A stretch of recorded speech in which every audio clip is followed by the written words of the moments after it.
有人。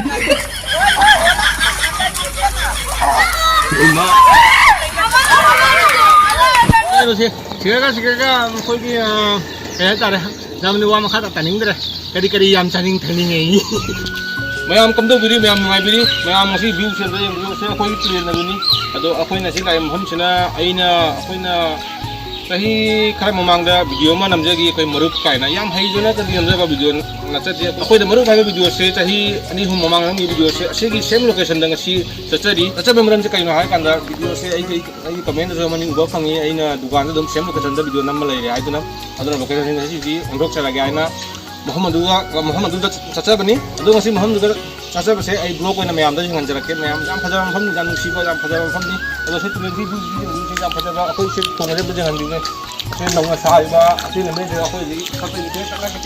kiamat kau video nam jarak ya, itu mayam aja makata aku video jangan biar aja sih, muruk aku video nam gim Muhammadu aku aja sih, caca ni lagi nak omong apa, atau di Muhammadu jam fajar ni mayam jangan jarak mayam lagi lagi.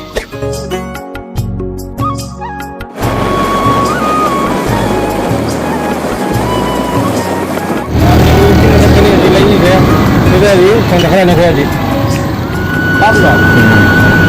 Nah, makanya video apa? Masa video apa? Mungkin kamu tadi lewat ini video yang kamu ini mau kalau tak video.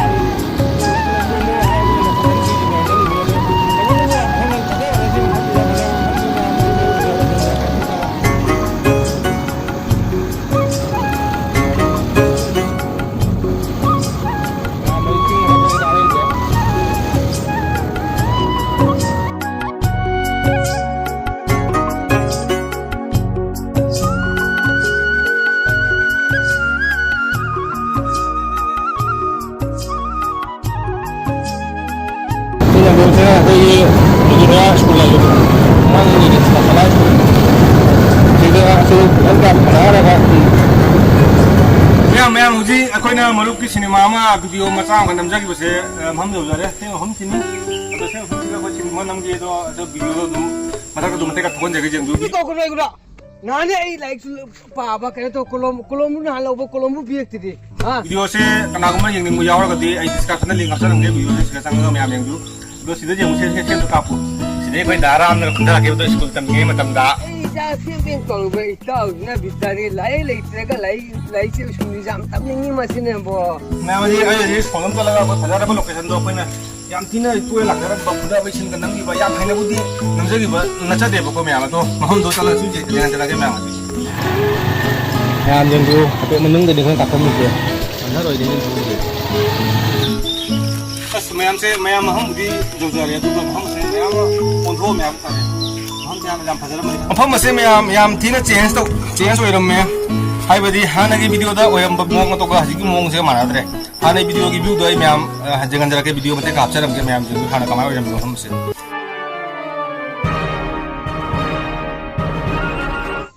Kalau atau pun minim namida. Halo jadi mayam sini siapa ham sudah namgi bani video kayak ama kau nak malup kayak tu hai ki video tu jauh biram ba kau ki darah ju jadi aku mana apa ponoi, gue na ningsing ngasi maham jela aga, mayam jengju, atau mayam sini ngasi video saya mayam matang sih tu senjata ke aku video masa aku nambah laksa bini, isu tu na nah musuh video macam nambah ni hai lakon ni hai aga video tu ay thakap pun gamjau dia tu suka na semjari, ngasi ini video macam aku ini script komedi ke video macam nambah laksa bisi, ini asi video matung dah aku ini kuda tangga cara ni, atau ini ngasi sekali laksa bini main point saya juga ini hal berkanda, dukaan ada video saya nam nalai hai na besok jam ya orang itu nam ham sih ngasih di share subscribe kai na, sih ham sih laksa bini. Atau kami am YouTube channel sih tentang yang bini bini nak apa na mungkin nuksi video na subscribe ko sambil mu bell icon tu press tu video mu, ini hujung je sih kan nam jadi video saya, hari ni kuda tak idum tangga cara ni mayam yang video, mayam matang saya ini blog saya tidak senjara ke video number apa video kan hari ini nak maka masuk saya lagi yang video, mak kamera minu bela ini tentang ngasih di lak deh. तो मैं हम हजी का video तो मैं हम तो हफ्ता लगे मैं हम ngai biru mu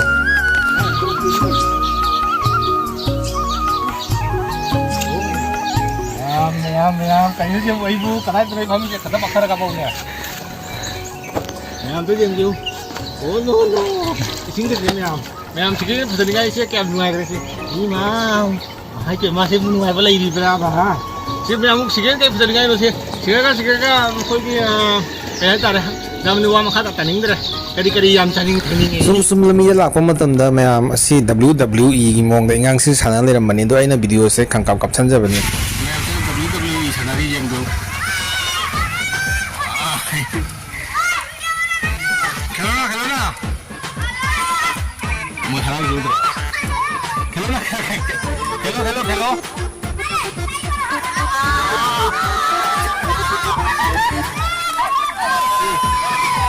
refri ko be refri ang na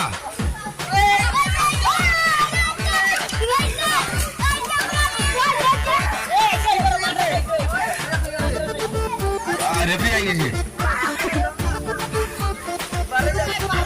tapi to mo ni khara ho kaun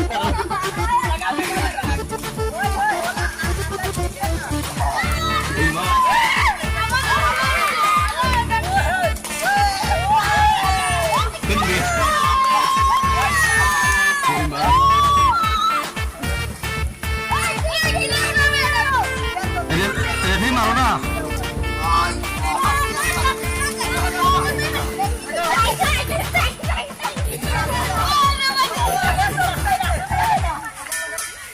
Serius nih.